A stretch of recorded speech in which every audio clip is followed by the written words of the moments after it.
గంధమల్ల ఎట్లా కడతావని నేను వారిని అడగదలుచుకున్న ఈరోజు సాగునీటి ప్రాజెక్టుల గురించి ఇంత ఉందే పెద్దలు ఉత్తమ్ కుమార్ రెడ్డి గారు చెప్పిండ్రు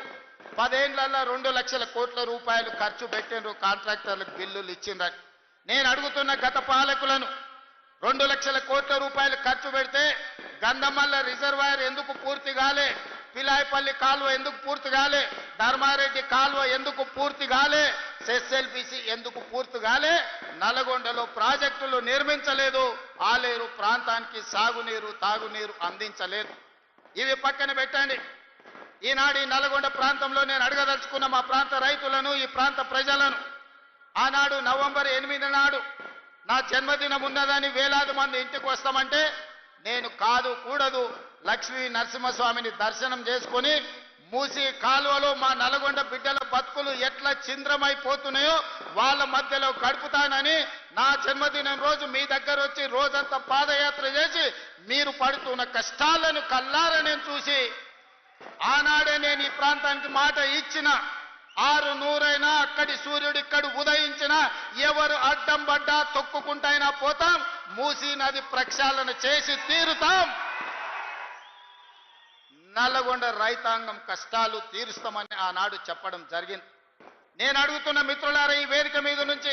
బీజేపీ బీఆర్ఎస్ నాయకులను గుజరాత్లో నరేంద్ర మోడీ సబర్మతి నది ప్రక్షాళన చేసుకున్నాడు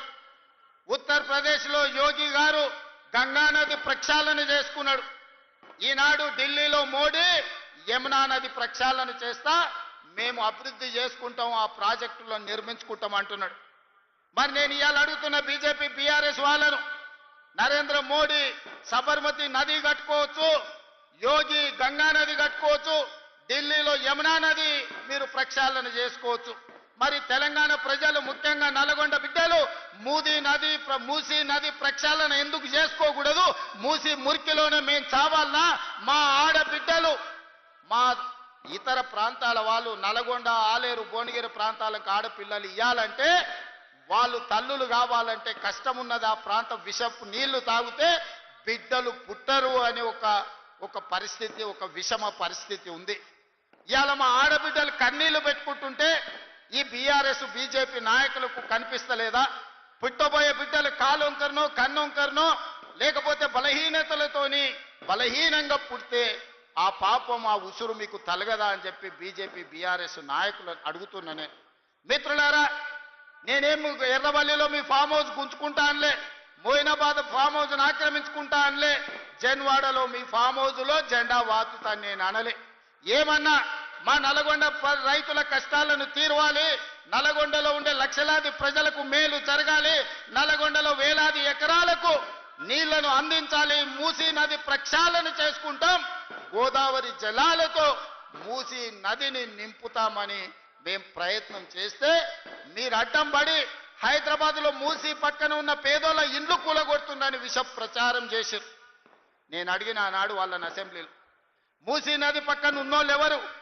మా పాలమూరు నుంచి వచ్చిన వాళ్ళు మా దేవరకొండ నుంచి వచ్చిన వాళ్ళు మా మిర్యాలగూడ ప్రాంతం నుంచి వచ్చిన వాళ్ళు లేకపోతే మా మునుగోడు ప్రాంతం నుంచి వచ్చిన వాళ్ళే మూసీ నది పక్కన ఉన్నారు వాళ్ళందరికీ అవసరమైతే 1000 ఎకరాలలో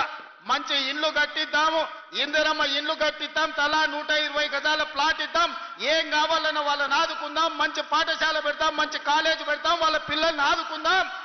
వాళ్ళ జీవితాలలో వెలుగు నింపుదాం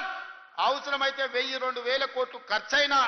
ఆ మూసీ నది ఒడ్డున ఉన్న పేదలకు ఖర్చు పెడదామన్నాం కానీ ఎవరు ముందుకు రాలే మీరు ఇవ్వండి సలహాలని అడిగినాం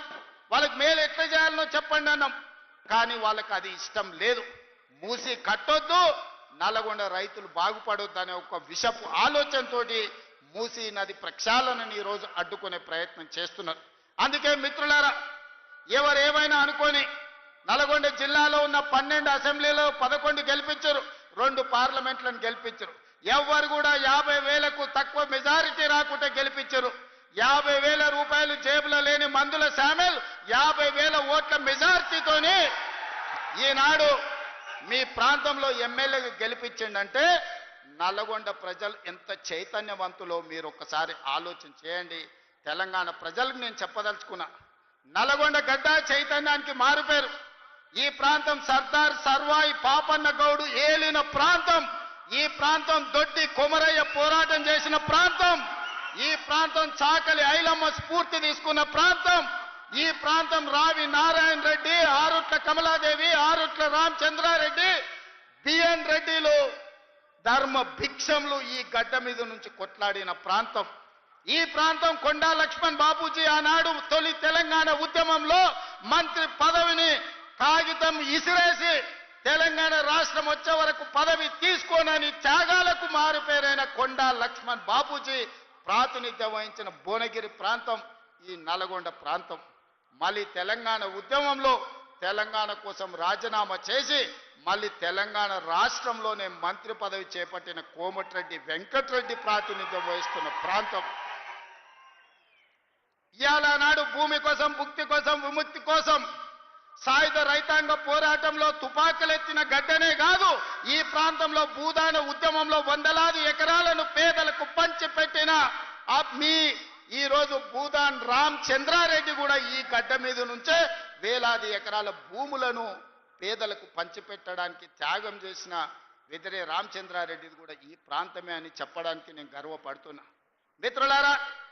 ఇవాళ ఈ సమాజంలో ఉన్న మా ఆడబిడ్డలు కావచ్చు, మా సోదరులు కావచ్చు, ఇవాళ వాళ్ళకి చైతన్యం లేదా? వాళ్ళకి ఏం కావాలనో ఏం సాధించుకోవాలో వాళ్ళకి తెలియదా? ఎవడో ఎక్కడి నుంచో వచ్చి ఇక్కడ రెచ్చగొడితే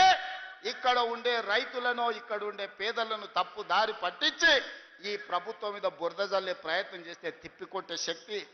నల్గొండ జిల్లా రైతాంగానికి లేదా అని నేను అడుగుతున్నా. మిత్రులారా, నాడు నిజాం నవాబులనే దిగంతాలకు తరిమి కొట్టిన గడ్డ సాయుధ రైతాంగ పోరాటంలో నేలకు ఒరిగినా గాని తుపాకీని వదలకుండా పోరాటం చేసిన గడ్డ ఈ రోజు మనం స్వేచ్ఛను అనుభవిస్తున్నామంటే, ఈ రోజు ప్రజాస్వామిక రాష్ట్రంలో మనం ఈ రోజు మనుగడ సాధించినామంటే నల్గొండ ప్రాంతంలో జరిగిన సాయుధ రైతాంగ పోరాటమే ఈ రోజు మనకి స్వేచ్ఛనిచ్చింది. ఆనాటి